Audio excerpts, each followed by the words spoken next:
कौम को मुबारक हो, भारतीय एजेंटों से मुआहदा हो गया है। रियासत ने एक दफ़ा फिर भारतीय एजेंटों के सामने सरेंडर किया है।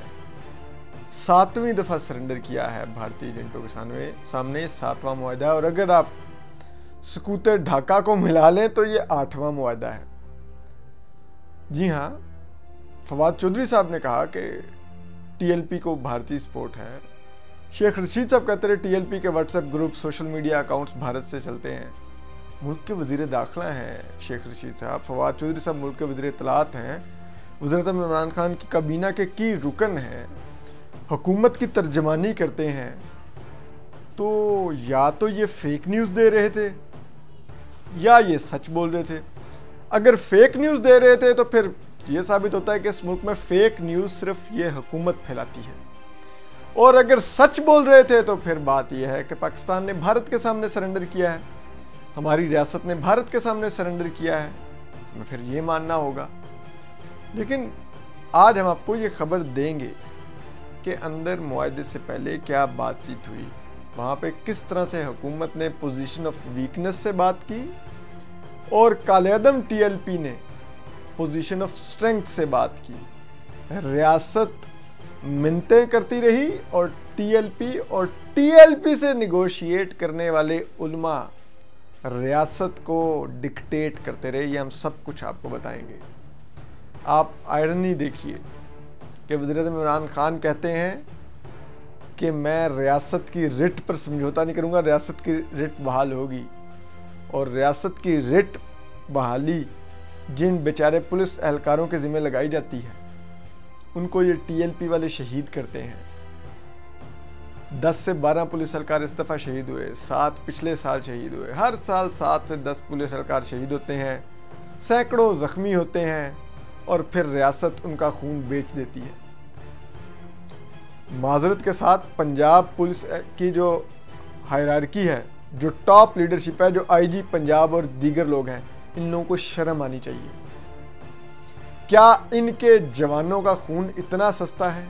एक आईजी सिंध अगवा हुए थे, आईएसआई के सेक्टर कमांडर ने अगवा किया था उनको। पूरी कराची पुलिस ने छुट्टी की दरखास्तें दे दी थी, काम करना छोड़ दिया था, सिर्फ एक आईजी के अगवा पर, आईजी सिंध के अगवा पर। यहाँ पर आपके हर साल दर्जनों लोग शहीद होते हैं, सैकड़ों जख्मी होते हैं, आप लोग बैठे रहते हैं। आप लोग भी कोई छुट्टियों की दरखास्तें देकर शर्म के मारे घर ही चले जाइए। किस मुंह से अपने इन जवानों से नजरें मिलाएंगे जो शहीद किए गए? उनके बच्चों से किस मुंह से नजरें मिलाएंगे? उन पुलिस एहलकारों से किस मुंह से नजरें मिलाएंगे जिनके कोलीग्स उनकी आंखों के सामने टीएलपी वालों ने शहीद किए और अब रियासत ने उनके खून का सौदा कर दिया? क्या बाकी रहा इस रियासत की रिट का? कोई तो हिसाब दे, कोई तो बताए कि क्या इस मुल्क में सिर्फ एक फौज की वर्दी की इज्जत है, पुलिस की वर्दी की कोई इज्जत नहीं है? ये पुलिस वाले हमारी माओं के बेटे नहीं हैं, ये रियासत के सौतेले बेटे हैं।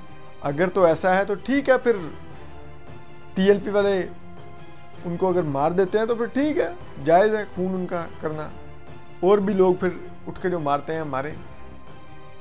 ये रियासत क्या हर साल टीएलपी के आगे सरेंडर करके, एक एटमी ताकत टीएलपी के आगे हर साल सरेंडर करके क्या पैगाम देती है कि इस मुल्क में पुरअमन जद्दोजहद का कोई आपको इजाज़त नहीं मिलेगी। अगर पुरअमन जद्दोजहद करेंगे तो रियासत आपको सख्ती से कुचलेगी, अली वजीर की तरह जेल में डालेगी और डट के पार्लियामेंट को बताएगी कि कोई अदालत इसकी जमानत लेके दिखाए अली वजीर की, जब तक ये फौज के इदारे से माफ़ी नहीं मांगता। ये सलूक होगा अगर आप पुरअमन जद्दोजहद कर रहे होंगे।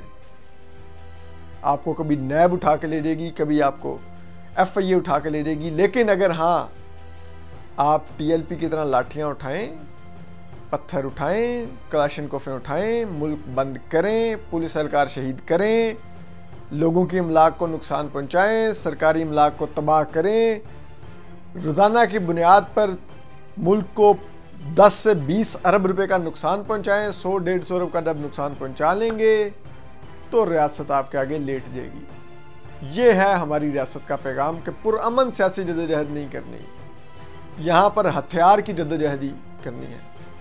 जिसके हाथ में हथियार होगा वही इस मुल्क पे रूल करेगा, चाहे वो फौज हो चाहे वो मिलिटेंट हो, यही रूल करेंगे।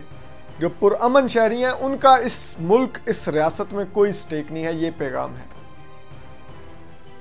आप अंदाजा कीजिए कि ये टीएलपी के साथ जब मुज़ाकरात कर रहे थे, साद रिजवी साहब, पहले कभी सिहाला रेस्ट हाउस, फिर पंजाब हाउस उनको रखा गया, तो जो उलमा कराम जो बरेलवी सेक्ट के इकट्ठे किए गए मुफ्ती मुनीब साहब की क़यादत में, जिसमें साहबजादा हामिद रज़ा और पीर हसनात और दीगर थे, ये जब वज़ीर-ए-आज़म से मुलाकात के लिए बनी गाला आए तो इन्होंने मुलाकात के आगाज़ में वज़ीर-ए-आज़म के मुशीर जो ताहिर अशरफी हैं कहा, ये क्यों बैठा हुआ है, ये देवबंदी, इसको उठाओ इसको। इमरान खान साहब क्यों नहीं कर सके, कह रहे थे रियासत की रिट, मेरा मैंडेट। उन्होंने ताहिर अशरफी साहब को कहा कि आप जाएं बाहर। उनको निकाला गया कमरे से और फिर वज़ीर-ए-आज़म ने अपना मैंडेट भी और रियासत की रिट भी इन मौलवियों के, जिनमें से कोई भी मुंतखब नहीं है पाकिस्तान में, उनके कदमों में डाली और उनके घुटनों को हाथ लगाए कि किसी तरह ये टीएलपी का जिन बोतल में वापस डालो। ये टीएलपी वो जिन है जो जब भी सिविल मिलिट्री चिराग रगड़ खाएगा तो टीएलपी का जिन बाहर आएगा, और अभी भी वही है, आप देख लें। और फिर जो फवाद चौधरी साहब, बड़े हमारे बहुत ही इंटेलेक्चुअल और दलेर सो कॉल्ड हमारे जो वज़ीर इत्तलात हैं, वो भी इस मुलाकात में शिरकत के लिए आ रहे थे। जब इन उलमा को पता चला, इन्होंने कहा कि फवाद चौधरी नहीं आएगा इस मुलाकात में। फवाद चौधरी साहब जिन्होंने इस मुलाकात में शिरकत के बाद प्रेस कॉन्फ्रेंस पीआईडी में रखी हुई थी, उनको फ़ोन किया गया कि आप मत आए बनी गाला, वापस जाएं, आपको अंदर नहीं आने दिया जाएगा। यानी कि वज़ीर इत्तलात काबीना के रुकन को कहा गया आप मुलाकात में नहीं आ सकते, आपको अंदर नहीं आने दिया जाएगा, वापस चले जाएं। वो भी चले गए और फिर उन्होंने अपनी प्रेस कॉन्फ्रेंस में मुलतवी कर दी। ये मुफ्ती मुनीब साहब की ज़बान से नहीं है, आज वो मुबशर जदीद साहब ने इनका क्लिप ट्वीट किया, वो कह रहे हैं कि ये फवाद चौधरी और शेख रशीद के मुंह को बवासीर है। ये ज़ुबान है जो कि खुद को इस मुल्क का मुफ्ती आज़म कहते हैं, ये इस मुल्क में हो रहा है। तो फिर अब मुआहदा हो गया है उनके साथ। अब बताया जा रहा है कि उस मुआहदे में रियासत ने कहा है कि जो पुलिस एहलकारों के शहीद करने वाले मुकदमात में जो नामजद मुल्ज़िमान हैं उनको माफ़ी नहीं मिलेगी, ये बताया जा रहा है।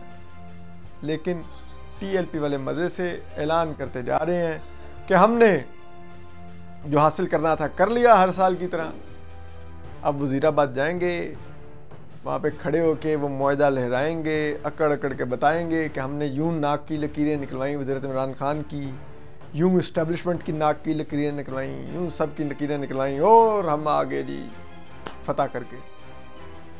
यह है पाकिस्तानी रियासत। तो बहुत बहुत इस कौम को मुबारक हो कि आपकी ये मुंतखब हुकूमत है, ये वो इदारे हैं जो आपके टैक्स से चल रहे हैं, और ये एक टीएलपी को नहीं मैनेज कर सकते जो कि आपके हर साल दर्जनों पुलिस एहलकार शहीद करती है।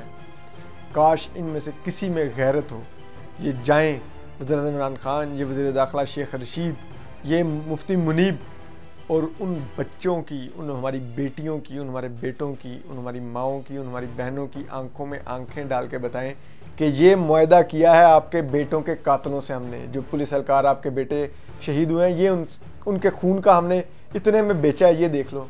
YouTube पर गूगली न्यूज देखने के लिए youtube.com की सर्च बार में गूगली न्यूज टीवी टाइप करें। गूगली न्यूज के पेज पर सुर्ख रंग के सब्सक्रिप्शन वाले बटन पर क्लिक करना ना भूलिए। YouTube पेज पर अपलोड होने वाली वीडियोस से बाखबर रहने के लिए बेल आइकन पर क्लिक कीजिए। आपको हर नई वीडियो के बारे में नोटिफिकेशन मौसूल हो जाएगा।